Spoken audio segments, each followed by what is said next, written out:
Şiddet vakalarında birçok özellikle hukuksal süreçlerin yetersiz kalması diyebiliriz. Tabii bu bir temel neden ama bu tek başına neden mi? Değil tabii ki.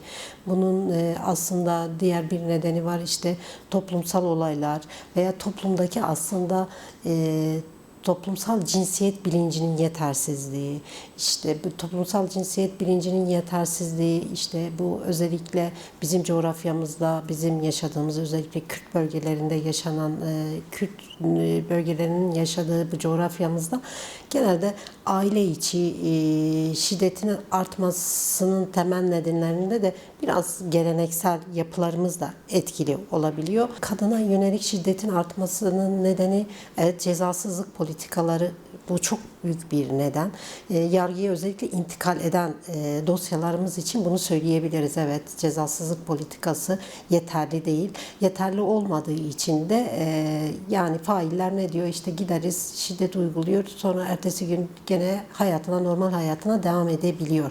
Bir diğer husus, sadece yargıya intikal etmeyen şiddet vakaları var. Yani bunlar da arttığını duyabiliyoruz. Aslında bunun nedeni de işte niye yargıya intikal etmiyor? Çünkü korku kültürü var. Kadınlar korkuyor. Ne yazık ki kadınlar korktuğu için ya da şöyle görüyor, basından görüyor, diyor ki işte ben yargıya gitsem de nasıl olsa bir sonuç alamayacağım algısı yerleşiyor.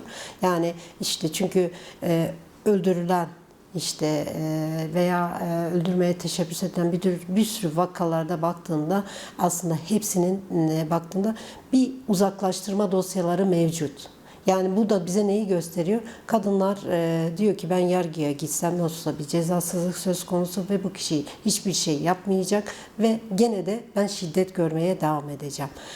Bu nedenle birçok vakamız aslında bize intikal edilmiyor veya yargıya intikal edilmiyor. Yani tam buradan da şunu söylemek lazım, işte bakanlığın işte açıkladığı işte şiddet vakalarının 1 milyonu aştı şeklindeki söylemi şurada da değerlendirmek lazım. Yani bana göre bu rakamın çok çok daha üstündedir. Yani az önce belirttiğimiz gibi, yani bu vakaların birçoğu aslında bize gelmiyor veya yargıya intikal etmiyor. Bu korkudan veya bu cezasızlıktan kaynaklı olarak intikal et, nasıl olsa ben bir sonuç alamayacağım veya işte kendi kaderine boyun eğiyor. Bu da bizim kültürümüzde olan bir şey. Boyun eğerek bir çözüm olamadığını gördüğü için intikal etmiyor. Bu cezasızlık tabii ki önemli bir engel ama bir diğer husus da, yani bu şiddet vakalarında, işte kadın cinayetlerinde biz ne yazık ki etkin ve etkili soruşturmalar da yürütülmüyor. Etkin ve etkili soruşturmalar yürütülmediği için de ne oluyor? Bunu en güzel örnek son dönemlerde yaşadığımız işte Gülistan Doku dosyasında, bu bizim aslında çok güzel etkin ve etkili soruşturmalar. Biz hep şunu söyleriz, yani özellikle bu şiddet vakalarında, kadın cinayetlerinde, şüpheli kadın ölümlerinde etkin ve etkili soruşturmaların yapılması gerektiğini, bunu derken bizim de tam da kastettiğimiz bu son dönemlerde Gülistan Doku dosyası üzerinde etkin ve etkili soruşturmanın ne kadar önemli olduğunu bir kez bizim için gözler önüne serildi. Etkin ve etkili soruşturmalar yapıldıktan sonra tabii ki bu da yeterli değildir.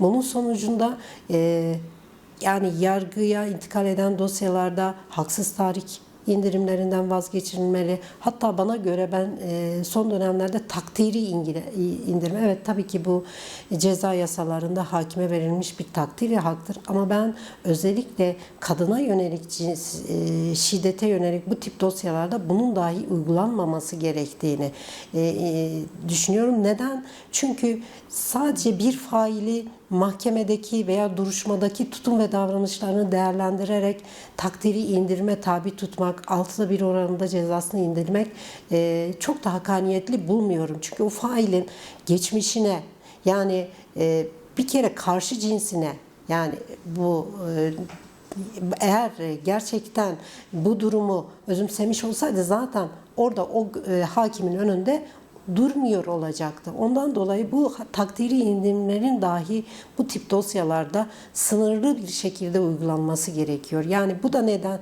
Yani tabii ki şöyle bir şey de var. Ceza hukuku açısından işte ceza miktarının artırılması acaba ceza teorisi açısından caydırıcılık tek başına da caydırıcı olabilir mi? Ama ben şunu gördüğümde, kadına yönelik şiddet söz konusu olduğunda cezasızlık politikası suç oranını artırıyor. Özellikle bizim Türkiye'de, Türkiye toplumlarında, hatta bizim Kürt coğrafyamızda da cezasızlık politikası bunları sanki bir şekilde teşvik ediyor.